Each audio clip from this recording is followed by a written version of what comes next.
Huwag kang mag-alala ma'am sa security ko kasi may kinausap na ako na tao. Sinabi ko sa kanya, kapag pinatay ako, patayin mo si BBM, si Lisa Araneta at si Martin Romualdez. No joke. Tila ba naubos na nga ang pasensya ni Vice President Inday Sara Duterte at sumabog na talaga ang kanyang galit nang dahil nga po sa patuloy na panggigipit sa kanya ng administrasyon ni President Bongbong Marcos at ng mga kasamahan nito. At dahil nga po doon ay nakapagbitaw nga po ng mga statements si Vice President Inday Sara Duterte na talagang ikinabahala ng administrasyon ni Bongbong Marcos at ng mga kaibigan at mga kasamahan nito. Huwag kang mag-alala ma'am sa security ko kasi may kinausap na ako na tao. Sinabi ko sa kanya, kapag pinatay ako, patayin mo si BBM, si Lisa Araneta at si Martin Romualdez. No joke.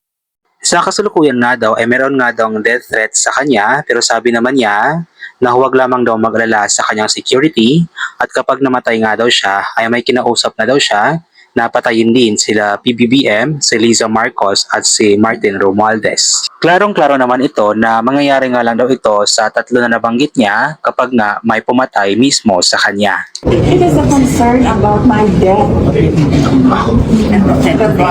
Diba? It is a concern about my murder. It is a concern about my murder, which is a legitimate concern. But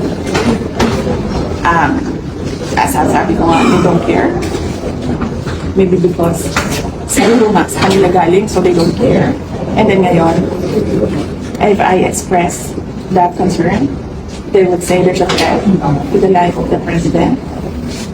Kinlaro naman niya sa panibagong panayam sa kanya na ang concern nga daw ito ay death threat para sa kanya kung saan nga po ay wala nga daw pakialam sila Bongbong Marcos o sila Lisa Marcos dahil maaari nga daw na sa kanila galing ang death threat na ito at dahil nga ipinalabas ni VP Sara ang concern na ito ay sinasabi nga daw ng administrasyon na may death threat nga po kila Bongbong Marcos, Lisa Marcos at Martin Romualdez, which is klarong-klaro naman sa sinabi ni VP Sara na kapag mamatay nga daw siya o may pumatay sa kanya, ay may inutusan din daw siya na papatay sa tatlo na kanyang nabanggit. Ibig sabihin lamang na magiging effective lamang yung sinasabi niya na death threat para sa mga Marcos kung may mangyari mismo na hindi maganda kay Vice President Inday Sara, pero kung wala namang mangyari sa kanya masama ay wala ring mangyayari kila Marcos at kay Romualdez. Pero idineklara na nga po ng Malacanang na ang nasabi nga po na statement ni Vice President Inday Sara ay isang active na death threat nga daw po para sa pamilya ni President Bongbong Marcos. Ayon nga po sa statement mula sa Presidential Communications Office,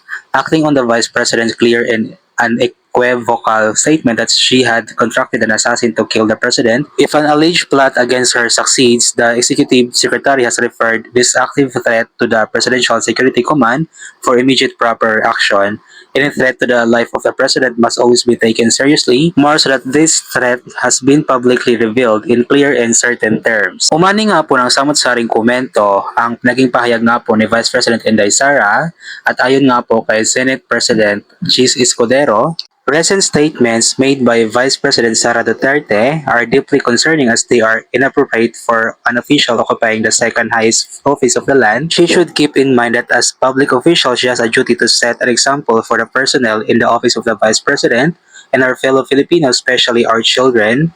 The Vice President and her allies must also consider how her actions have contributed to the rising tensions. I call on all parties involved to de-escalate the situation to prevent further harm to the safety, health, and well-being of everyone involved. I urge those who are close to her, those who truly care about her as a person and as a leader, to advise her to refrain from making these indecorous and possibly criminal statements in public. This do not benefit the Vice President, her office, or our country. If she is struggling, I sincerely hope she seeks and is provided with the help she may need so she can regain calm and composure and properly discharge her duties as Vice President. Our government has urgent and pressing concerns it must address, matters that directly affect the lives and livelihoods of all the Filipino people.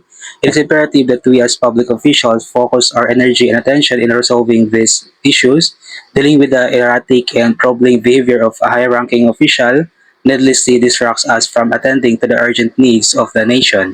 Ultimately, as public servants, our actions should always be guided by this fundamental question: Though my actions serve our people and benefit the country that we all love, I implore the Vice President to review and assess her recent actions and words spoken and determine if her statements meet this standard. Everyone has the right to feel anger and frustration, which often result in painful and hurtful language.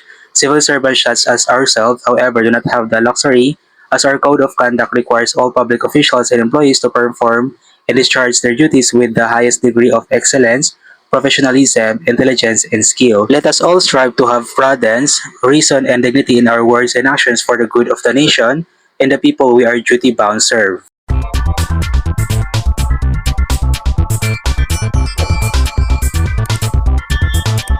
Hindi rin talaga natin masisisi si Vice President Inday Sara Duterte na makapagsabi nga po ng mga ganoong statements nang dahil nga po sa kanyang galit, dahil nga alam naman po natin yung nangyayari nga po ngayon sa kanyang Chief of Staff na si Atty. Lopez, dahil nga po sa biglaan nga pong order ng House of Representatives na ilipat nga po si Atty. Lopez doon sa Women's Correctional na dapat ay doon lamang siya sa House of Representatives in detention hanggang November 25. Sa kabila nga po ng pangyayaring ito ay hindi pa rin nagpapatinag ang taga-suporta ni Vice President Inday Sara, kaya basahin po natin ngayon ang ilan sa mga komento ng mga taong patuloy na nagmamahal nga po kay Vice President Inday Sara Duterte. Mula nga po kay Jonel Campuso, Ma'am Inday Sara Duterte, pag presidente ka na sa 2028, dahil sa alam naman ng lahat na ikaw ang manalo at ang posible kalaban mo sila Romualdez at Tulfo, sana huwag ka basta-basta magtitiwala sa nakapaligid sa iyo. Isang malaking pagkakamali ang pagtulong at pagtitiwala niyo sa mga Marcos nung nakaraang eleksyon.